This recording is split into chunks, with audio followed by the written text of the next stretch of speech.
You can almost feel it. No, you can feel it.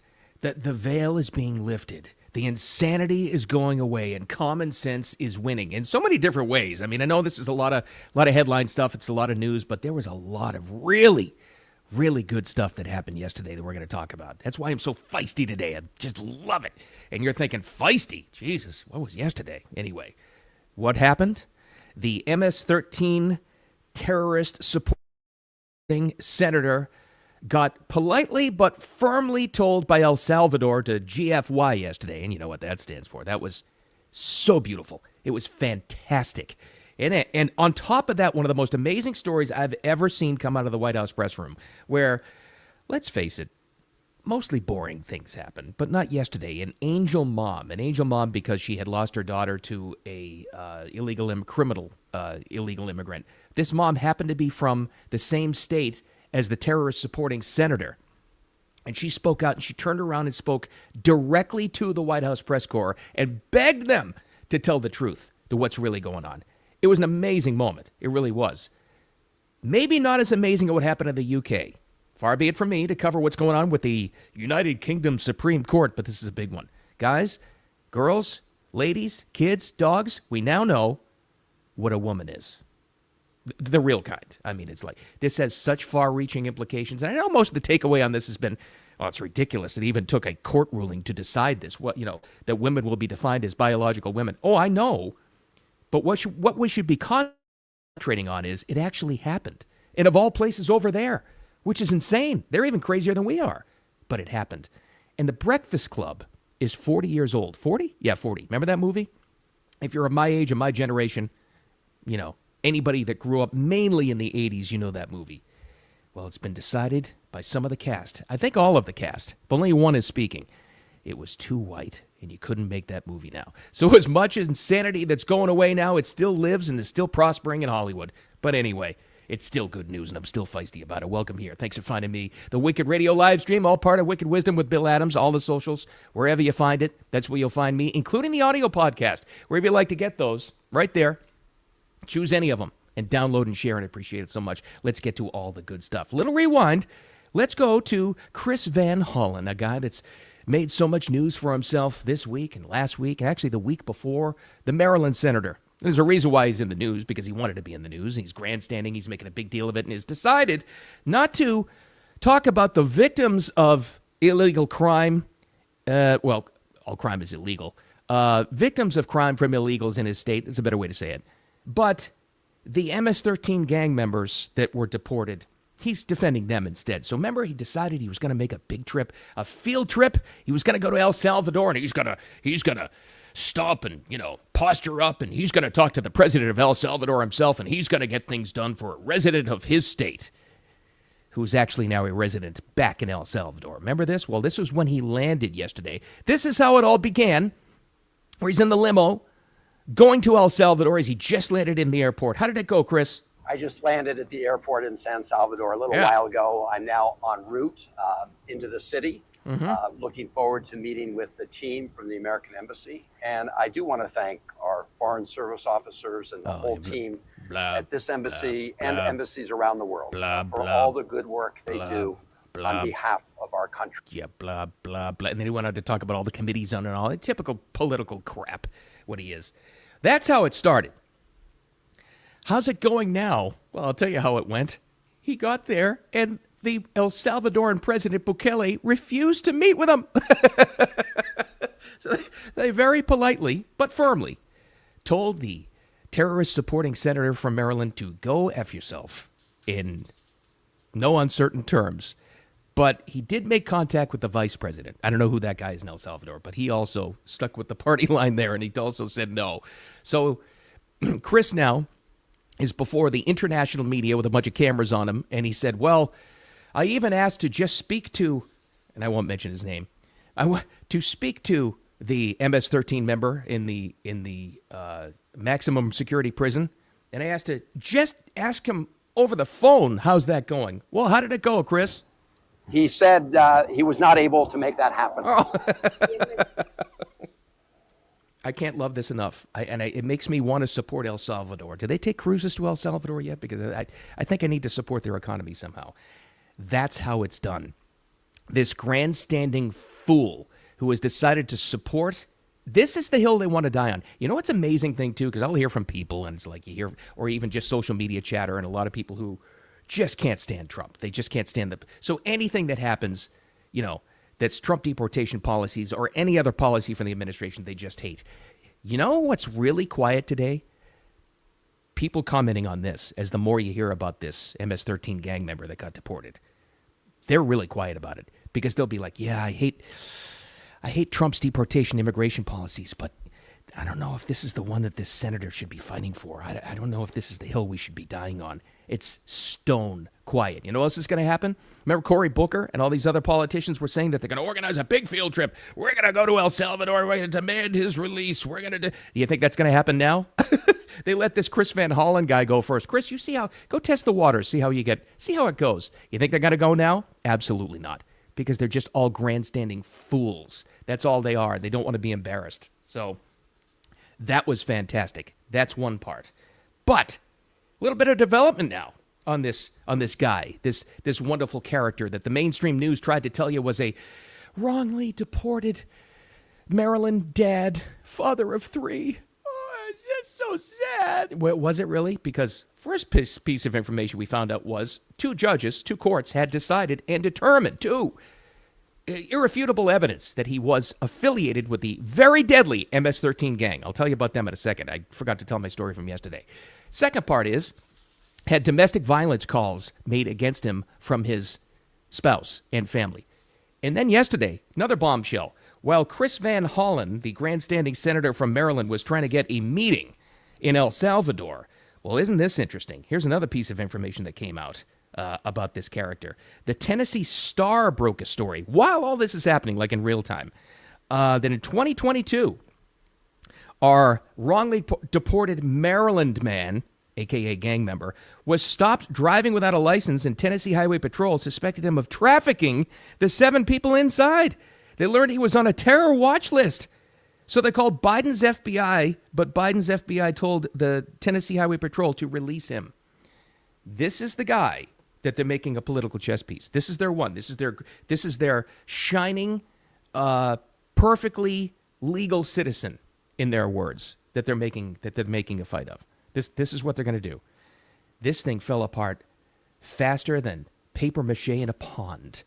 Well, the story got even better because the White House obviously is talking about this, and they were there, and Caroline Leavitt was there to kind of speak down about the trip to El Salvador and how it's going, and by the way, using taxpayer funds for all this nonsense, by the way. And they also had on stage, and you probably saw the video of this already, but you may not have seen what happened after the official press conference, because that's where the real meat of the story is.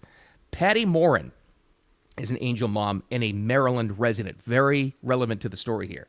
Patty Morin reached out to the White House. Now, granted, the Trump administration obviously is going to have her story because it makes their political case, right? Obviously. Patty Morin is an angel mom because she lost her daughter in 2023, murdered by an illegal immigrant. Very sad story. As the story goes, she reportedly reached out to the White House to tell them at the end of her daughter's, the murderer of her daughter's trial, while she's going through that pain, she reached out to the White House and she said, let me tell you about this Maryland Senator Van Hollen guy. Not once have I ever heard from him. Not once. And she lost her daughter. She lost her daughter because of illegal immigration. So she reached out to the White House and she said, I would love you to tell you my story. Now, the White House, the administration being smart about it, of course, they said, we'd love to have you tell our story. Come on up. So she makes it to the White House press room and she tells her story and the details, and it was very sad and it was horrifying. The real takeaway here is what she said to the White House press corps, the media in that room when it was all wrapped up. She's at the podium and she's walking away. And they're all saying, we're sorry for the loss of your daughter. It's very sad. And she turns around and she walks back. Talk about a ballsy mom. Walks back to the podium. And she begs the media, the White House press corps, the originator of all the stories, everything we see every single day. And she says, please tell the truth. It was an amazing moment. The audio's a little low because the mic was turned off at the time, but this is what she said to them. Please tell the truth about what's really going on in this country with illegal immigration. Thank you. Please tell the truth. Exactly. Tell the truth. Yeah. Tell how violent it really is. This is about protecting our children. It's more than just politics or votes or just anything. It's about national security, protecting Americans. Wow. Now that was a moment. Didn't see a lot of that because a lot of the cameras had already been cut off. That was from somebody's cell phone video. And she turns to the press corps and she says, tell the truth about what's happening here. And she reiterated again. This senator, who at the time, in real time, was on a field trip to El Salvador to try to get a confirmed MS13 gang member back to the United States. She said, tell the truth about what's going on. Because this senator in my state of Maryland, she said, took the time to fight as hard as he possibly could and make headlines and attention for this criminal, but never even reached out to her. Not once. And she's in his state. Not once. That's what's really going on. And that's what it's going to take. It's going to take hero moms like that. Can you feel it, though? Can you feel that things are changing? People are fighting anymore? Because it's not going to be up to these politicians. It's not going to be up to clowns like Chris Van Hollen and his showboating field trip to El Salvador, which thankfully he was rejected. It's not going to take that. It's going to take moms, mostly moms, and families and individuals who are fighting against this ludicrous nonsense that they're supporting. Supporting a gang member. Prioritizing that over ordinary law-abiding citizens of your state, over victims, for God's sake. That's what it's going to take. That's why I say the tide is turning. People have just had enough. They've had enough of this lunacy. You've got to fight out. It is a wicked world. You've got to fight. You've got to fight tooth and nail against this nonsense. People like Patty Morin. That lady's a hero. There's no other way to describe it. An absolute hero. We'll see where it goes from here. I would expect this story to drop, by the way. It's probably going to go. Now there's more information. There's more information about this dirtbag from Maryland. He's never getting out of El Salvador. And I would expect, unless they're even dumber than I imagine, these Democrat politicians, they're probably going to drop this case pretty soon because they're losing support by the minute on this, as they should. A wonderful end to that story. Absolutely. End that lunacy as soon as you can. Speaking of lunacy, here's another big win. I know, I hear you. And most of the commentary on this has been, well, it's ridiculous. Even took a court case to decide what a woman is. Yeah, I know. Everybody understands that. I get it, too. The takeaway is, what we should all be concentrating on, yeah, but they did it. Not only a court in the UK, the United Kingdom Supreme Court. And you know how crazy it is over there. You think we're woke? Oh, my God. They decided that a woman will be defined by her biological definition. That's all it took. I know, I hear you. I know, I'm with you. It's insane it even took this. The takeaway is, what you should concentrate on is, they did it. This has far-reaching implications. Now, the background of the story is there were a couple of Scottish women who fought for this years in the making. And it is a surprise announcement, but it's not going back. However the hell the UK Supreme Court works, whatever. It's like us. There'll be appeals. There'll be, different fight. There'll be people that just ignore the law, obviously. But now it is set in stone. There is a precedent worldwide. Yes, that's right, including for us, that a woman is a woman. Nobody else could get it done. But of all places in the world, it came out of the UK Supreme Court. This is the moment it happened, and here's one of the Scottish ladies who got it done. We were in a really difficult place in Scotland then. We thought we were going to see rights for women rolled back, and today the judges have said what we always believed to be the case, that women are protected. Yeah, protected and defined. Now, who's affected by this? Everybody is affected by this. Think of the thousands, I don't know, worldwide, Western society, and maybe tens of thousands of cases are riding on this. People that have lost their jobs because they misidentified somebody, because they called them a woman instead of a man. Girls' sports, female athletes, what we've talked about all the time. How about, even in gay people, right?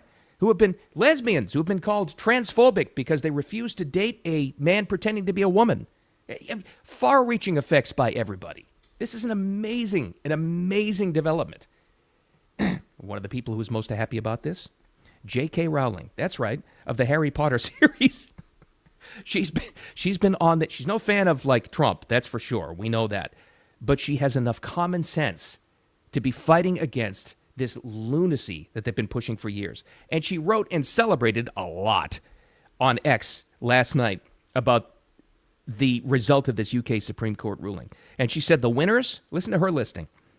A lot of them I just said.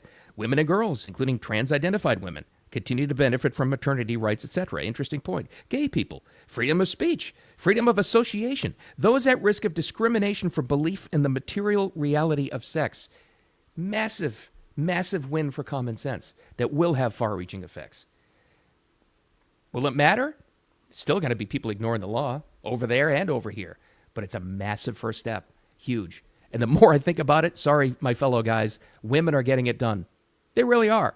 Like the hero mom, Patty Moran, yesterday. A dad didn't do that. She did it. 2 Scottish ladies standing up for women's rights. They're getting it done. Women are smarter and tougher than we are. They just are. We're going to have to admit this. They're bringing common sense back to the world. We're not. But common sense is still a rare commodity in Hollywood. So the Breakfast Club. Yeah, the Breakfast Club. You know, those John Hughes. One of the biggest, maybe it was the biggest of the mid-'80s John Hughes style comedies of teenage life. It was huge for me. So I'm Gen X, and you probably are too. If you're in your like 45 to 50s range, you know what I'm talking about here. These like defined our generation. Everybody that I know my age saw The Breakfast Club.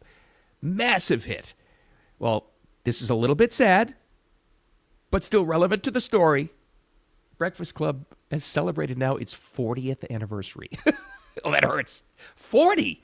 How could that be? Oh, my God. 40? Yeah, 40. Wow. All right.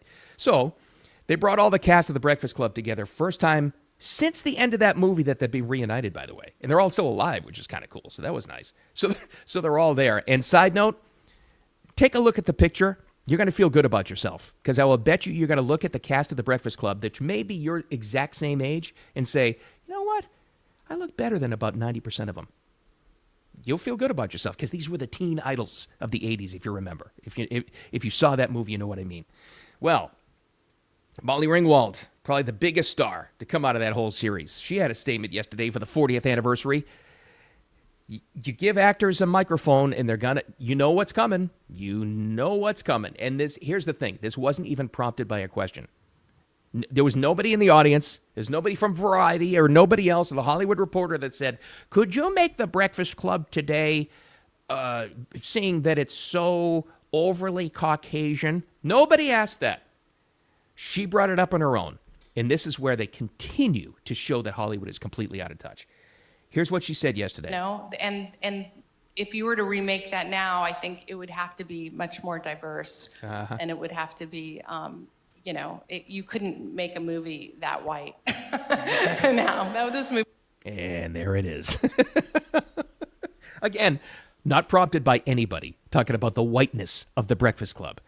And I heard this, and you're probably thinking the same thing. And I'm thinking, okay, not only the time in the 80s, who it was, but also the location. Because a lot of those John Hughes-style movies of the 80s, it was suburban, affluent Chicago.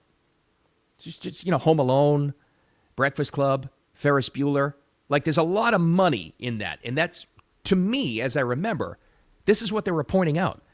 Affluent white kids in the suburb. That. And I heard her say that, and I'm thinking, do you think if you made that movie today, do you really think it would be that different? That was the point. And that's where they lose people and where they lose the audience. They would force diversity to a situation where it doesn't exist anyway. As opposed to, like, let's say if you did a movie about teenagers today in the inner city, of course it's going to be more diverse than that. You're going to have black kids, some white kids, Puerto Rican kids. Who the hell knows? You're going to have everybody there. But The Breakfast Club to be made, and let's hope they don't make it again today, would have to be more diverse. Wasn't the whole point of The Breakfast, unless I missed the boat, wasn't the whole point of those movies to show what life was like in affluent, white, suburban Chicago? They just don't get... I'm convinced now that Hollywood will never fix itself, ever.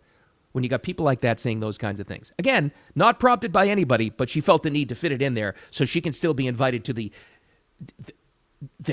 lefty parties and still go to the cool cocktail parties, and so she doesn't get yelled at. Just ridiculous. So the takeaway is common sense is winning. You should feel great about that. Hollywood, that'll be lost forever. And let's hope they don't remake The Breakfast Club. But let's hope anyway. But it's good news. It's good news for everybody. All right, and it's Thursday, so the other piece of good news is we're getting close to the weekend. Find the audio podcast, too. We'll post that pretty soon after the live stream wraps up, like every day. Just look for Wicked Wisdom with Bill Adams. That's where the Wicked Radio live stream lives every single day. Give me until about just past 9 a.m. Eastern Time. That's where it is. You can listen to replay on that later. And the replay right here on my X page and on YouTube and on Facebook. And with all that said, have a wicked awesome Thursday. Feel good about things. Things are turning. The craziness is going away because you're fighting back. We'll talk to you tomorrow.